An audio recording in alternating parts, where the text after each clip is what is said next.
Hi, I'm Erik Hall. I'm the digital sports editor at the St. Louis Post-Dispatch. I'm joined by Henry Freeman, who was APSE president in 1987-88, and he received the 2017 Red Smith Award. He was the founding sports editor of USA Today, where he worked from 81 to 89. He also had stints as an editor in Wilmington, Delaware, and Westchester County, New York. Thanks for joining me, Henry. Thanks for having me. How did you get involved with APSE? Well, excuse me, I'm sorry. Just trying to reposition here. I know you'll edit. So, like most, I guess most folks, I mean, I was assistant sports editor in Greenville, South Carolina. There's a regional APSE meeting, which my editor wasn't going to, so I went to and got to meet a lot of great people. The contacts of APSE are, I think, one of the great values of APSE, and that certainly was the case with me. So, how'd you go from that to ascending to presidency? well, obviously, when we started USA Today, USA Today, in addition to our role as a national newspaper, also coordinated cadet-wide sports activities for things like the Olympics and the Super Bowls and stuff like that. So APSE, was extremely valuable, way to interact with other sports editors, and not only throughout cadet, but the rest of the country. So as I got more and more involved, I was asked to consider running for a position as an officer, and of course that led to being president. What are some accomplishments from your time as president that you're most proud of? Well, I think the thing that most people would talk about is that, we had a real financial problem in the mid-'80s. I won't go into the details of how we got there, but it required that we sit down and take a pretty serious look at the organization, which I led. We found out, among other things, in certain membership categories, we were losing $25 for every new member that we brought into the organization. So that required a number of things, some rewriting of the bylaws, in addition to some changes to the due structure, and reaching out to some of our larger papers for a one-time assessment to help us get through the transition period. But it put in motion a number of things. It put in motion a platform that built some continuity from your one officer year to your next year, and some institutional memory into what we were doing. And then it also put us on a stable enough platform to be able to support the regional to the organization, and bringing in more professional speakers and a number of other things. I think one of the things that's really important in this time also is I was very fortunate to have a really good group of officers around me. Bill Dwyer at the LA Times followed me as president. Steve Doyle's another one. Jeff Waller's another one.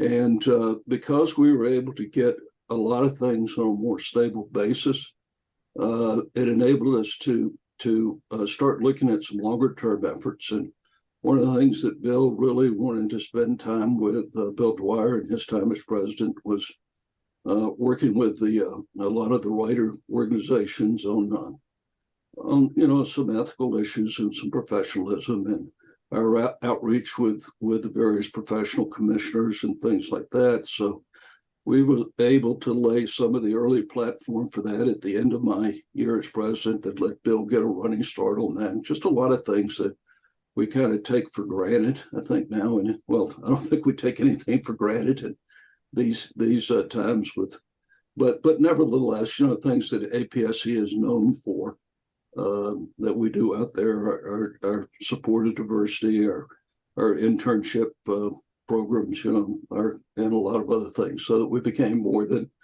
just an organization that did a contest, and really built on the vision of some of the early founders, like Dave Smith and others had.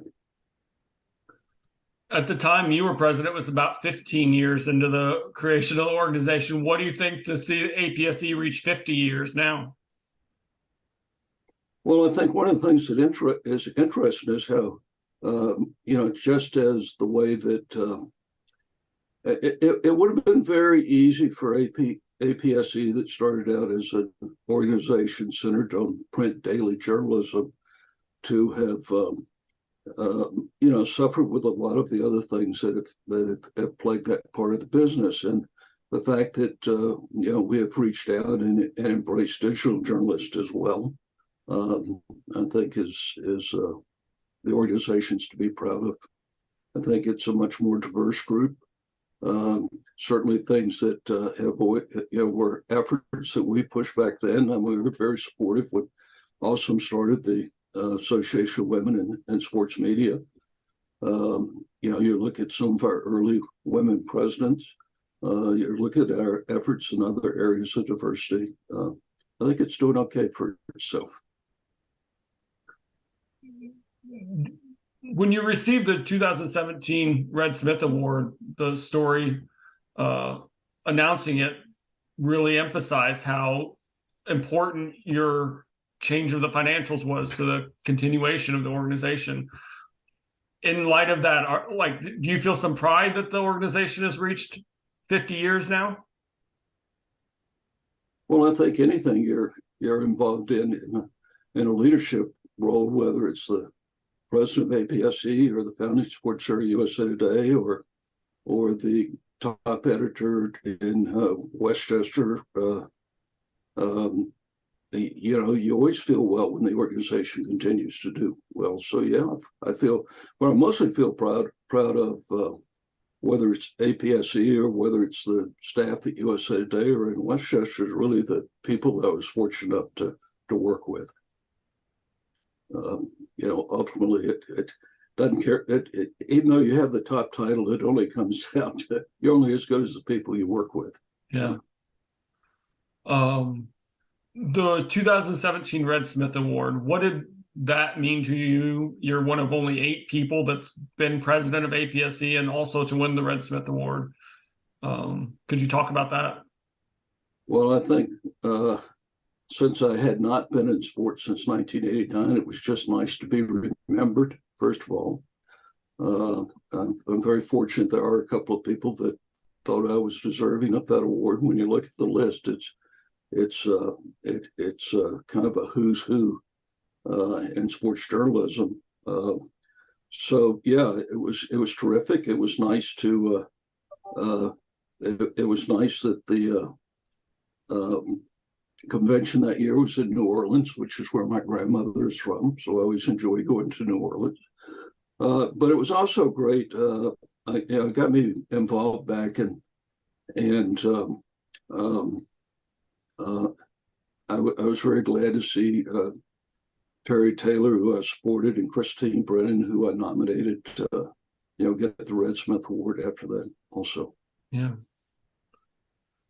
What has APSE meant to you professionally? Well, I've already talked about the contacts that you make through it. There are a lot of people I've stayed in touch with. Professionally, I mean, if it had not been from that first APSE convention I went to, I would not have met Wick Temple, who was then the sports editor of AP. If I had not met Wick Temple, he would have not mentioned to the Wilmington News Journal, who was looking for recommendations for assistant sports editor, that they should interview me. Had I not gone to the Wilmington News Journal, I would not have come to the attention of Al Newhart. Had I not have come to the attention of Al Newhart, I would not have been the founding sports editor of USA Today.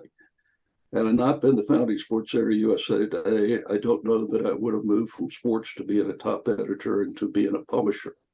So, you could make a case that it all started with the contacts I made through APSE. Yeah. What has APSE meant to you personally? Well, I mean, beyond what I just mentioned, Yeah. which is, I mean, everything that, it's funny. You never know the things that will lead you down life's path.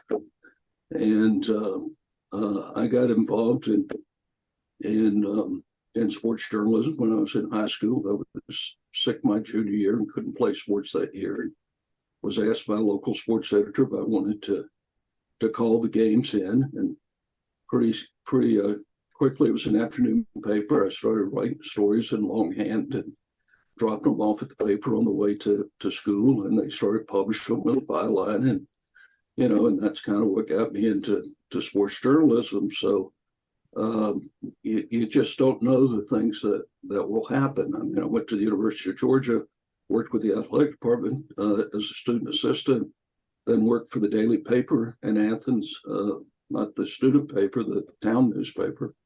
So I was, because of all of that kind of stuff, I mean, I was assistant sports editor of a 105,000 circulation paper when I was 22 years old. And you just don't know where the breaks are going to come. So I firmly believe that my personal involvement with APSE, besides meeting a lot of people that have been good friends over the years, played a major role in where my career went professional. Yeah. Do you want to share any stories about those friendships or any other stories that stand out to you from APSE events? Well, I'll say that when all was said and done, the year I was president and the transition from what we had been dealing with was a rough time for the organization. And as I said, we rewrote the bylaws to try to set us up for some success in the future, which fortunately happened.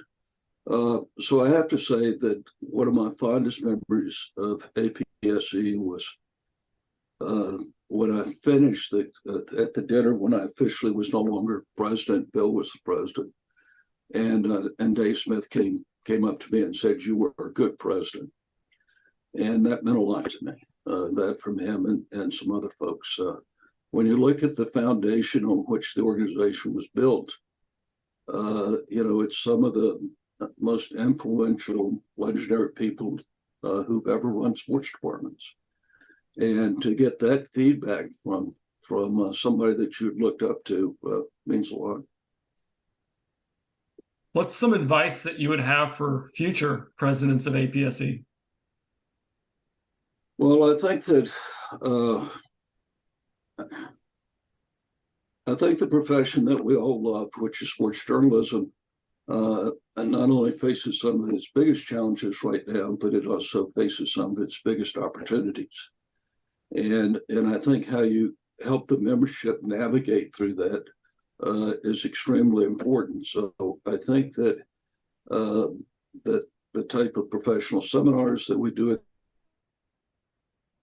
essential to people understand what the issues are, and to people building their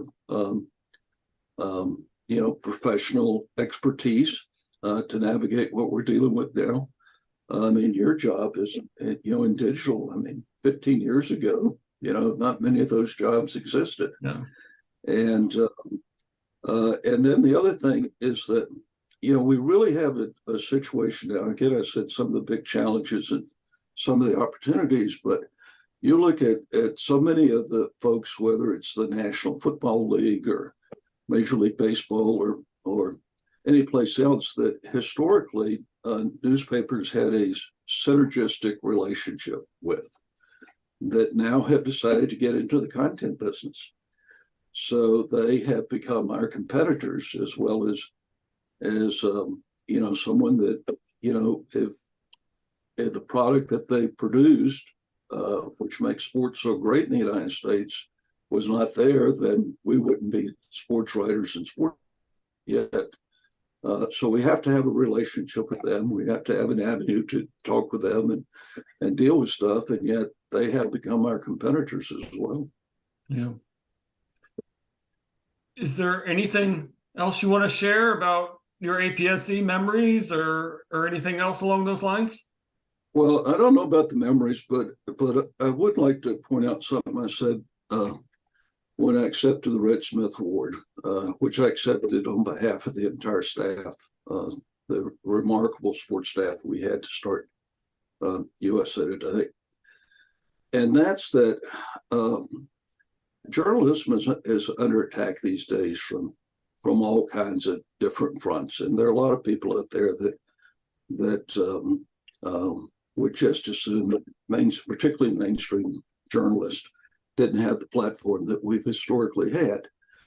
And you know, and I said it at that time that you may not think when you see something like you're being attacked for whether it's credible or professional, that you play a role in that in the sports department. But as I said at the time, if you get the score of a high school game wrong or a kid's name wrong, then you have someone out there saying, well, how do you expect them to be telling me the truth about what's happening at the city council or in a national story when they can't even get the score of a high school game right? You know, and as part of that, some of the best top editors I've known, people like, you know, Paul Anger, are folks who started out as sports editors. I mean, in the sports section, you wind up dealing with almost every different type of story and situation the rest of the paper has to deal with. And yet the rest of the newspaper doesn't deal with that broad a scope. I mean, in sports, you have to do breaking news coverage, you have to do feature coverage, you have to cover tragedies, you know, like someone is killed, such as the situation recently at Georgia with the offensive lineman who was killed in a car crash. You know, it's all of this wide spectrum of things that we're expected to do in sports. And I think it's one of the absolute great place for leaders in a newsroom to come from. Yeah. Well, thanks so much for your time, Henry. I really appreciate it. Okay, Eric. Thank you. Thanks so much.